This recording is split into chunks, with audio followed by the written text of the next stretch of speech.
This is Tony Buxavilas here at the Body House at my personal training studio.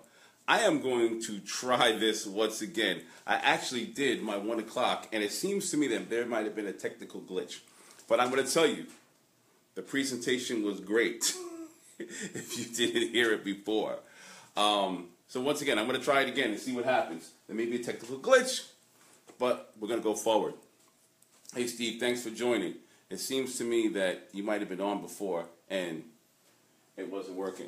So anyway, I'm going to do it again. Someone make a comment to me just to make sure that they're seeing this. All right. So I was saying that when it comes to motivation, that to be motivated is really all about being able to break the barriers that are trying to deter you from achieving whatever it is that you, thank you, Stephen, that you want to achieve. All right, so motivation is all about gathering that emotion that allows you to propel yourself forward in the event that there is something set to deter you, that you will have enough emotional energy in order to surpass that barrier. So important. So emotions are feelings in motion. And it's really all based upon the way that we interpret the things that we encounter as far as our sensory experiences in life. So I learned this from going to a Les Brown seminar. Now, Les Brown is my favorite motivational speaker, and I used to travel all over New York City and beyond to hear him speak. I used to watch Tony Robbins and Brian Tracy and all these great speakers. So I cannot take responsibility for this because I saw this, and it wasn't Les Brown who did it. It was a gentleman who was speaking before Les Brown who presented this thing to the audience, and I never forgot it. It was probably 25 years ago, and if the guy came in and walked through the door right now, I wouldn't recognize him. But what he presented had an everlasting effect on my life. He wrote down this hemisphere from here, boom. And he said, this represents your brain or your mind. Now, if we were to look in terms of dimensions of your brain and your mind, the vast majority of the brain functions on the unconscious level, right? There's that part of the brain that's working even below the conscious level, and it's the vast majority of our brain power, okay? And the other part of our brain, or we can call our mind, is the conscious part. So we have the conscious and unconscious. And our sensory experiences come from, and he put antennas over this hemisphere. All right? 5 of them. First one, our senses, hey Deborah, is sight, our ability to see. So those of us who are blessed with vision, our ability to actually see something come into our world experience through our eyes, our visual capacity. Then next is sound or hearing. So what we hear, right? So sight, sound, and then we have touch or kinesthetic, the things that we actually physically feel. Then next is gustatory, which is what we taste. And then we have olfactory, is what we smell.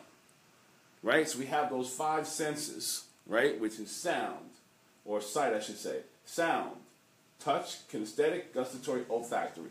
So we have these experiences in our lives. And these antennas bring these messages to our personal experience. Now, once we experience them, the unconscious mind does an interpretation job, right? And it tells us whether what we're experiencing is positive or if it is negative. Right? These things here, these antennas, are objective. They're objective. They don't care. They're not there to judge. It's the conscious mind, which is based generally upon our past experiences, that allow us to judge these sensory experiences. So once we get to that point, that interpretation of positive or negative gets embedded in that unconscious level.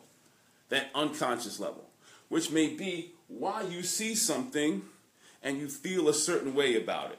That person may look like a family member that you love and you feel positive about something. Or that meal may look like something that you ate before and automatically that you don't like it. Or you hear a song and it brings back a memory of something that was good. Or you hear somebody say something and it reminds you of what someone said when they were berating you. It could be the same sound, it could be the same thing that you're looking at, it could be the touch of it, could be the taste, could be anything. But because it refers to those past experiences which have already been judged and then filed into the unconscious, remember the conscious judges, the unconscious files it, it's sitting there embedding, and you have these feelings about certain things and you don't even know why you feel that way about them. So this is the difference between living in a manner that's reactive and living in a way that's conscious. Reactive is only determined by the unconscious mind.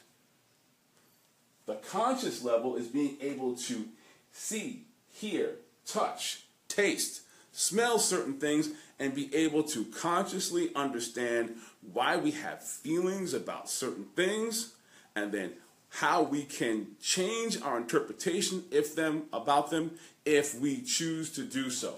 So why is that important? Because the way we respond in life has so much to do with the way that we've been programmed and programmed in this manner. So if someone says, well, I love you, and they hurt you, you make a connection. And it's easy to make that connection to say that love is what? Pain. If someone yells at you and they say, I'm yelling at you or berating you, and you feel that it's for your good, it's really easy for you to feel that, wow, maybe when people really care about me, they treat me in this manner, even though consciously, if you thought about it, it doesn't make sense. So why am I sharing this? And it's because I'm in the process of doing something I've called popping the cork off my life.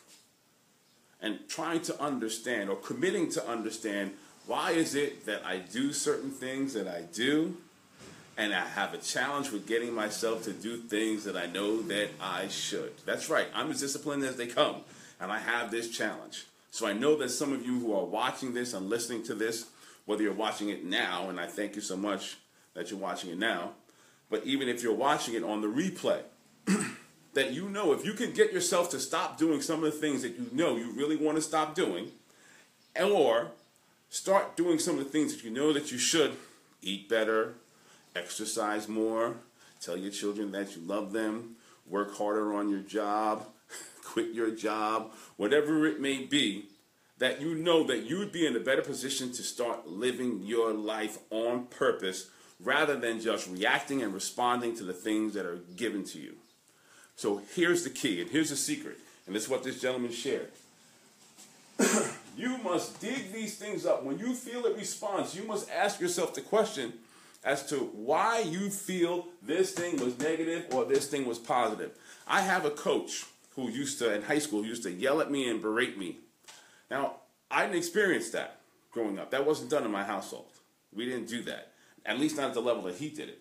And then I remember later on him saying that, well, the reason I'm yelling at you is because I care about how you respond, I care about how you react, and if I didn't yell at you, that meant I don't care. Tough for me to understand that, even to this day, because it's so embedded in my unconscious, in my subconscious. And the unconscious and the subconscious, in this case, for our example, same thing. The subconscious is the same thing, that it's difficult for us to get past that. So what I'm asking for you is to start living consciously. Start understanding that. Start questioning yourself. Why do I feel negatively about certain things? And if I feel negatively about certain things and it's stopping me from doing the things or having the things that I want, being the way I want to be, I have to start addressing it. Because if you don't address it, you will continue to live reactively. You'll be saying to yourself, I need to start my exercise program on Monday.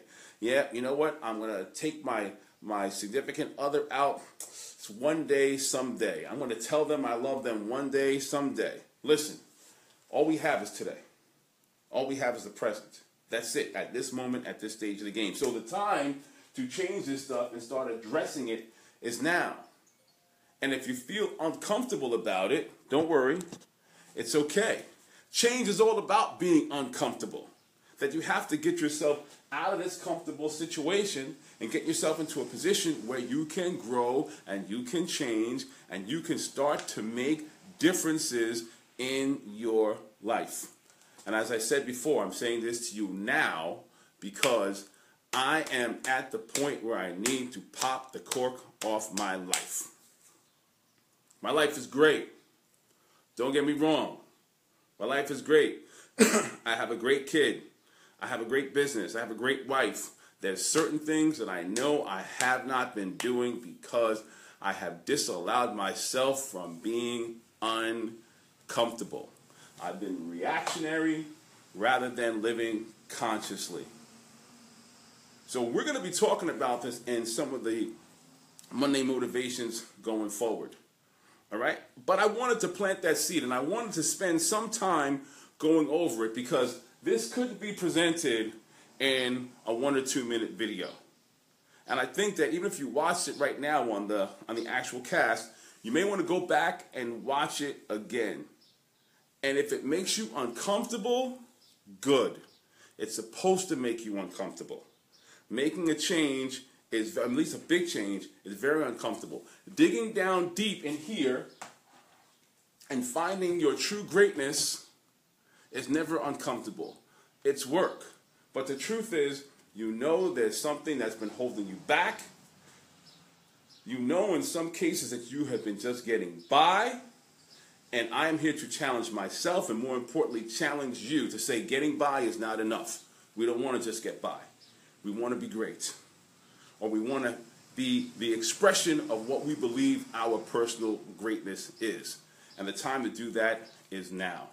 So let's revisit this. What are you thinking consciously, interpreting some of those things that are buried deep in that subconscious, being aware of how you take in the experiential sensory of your life, and then here's your homework. Revisit this, but anything that you find within your realm that is negative and that is not nurturing your growth, time to get rid of it. Time to give it the axe. And say, if it is not helping me grow and develop, it must go because it is inhibiting what I need to do to be the best that I can be. All right, that's all I have for today. But remember, be back on Monday. And as always, put your heart and soul in your goal and be well, and I'll see you soon.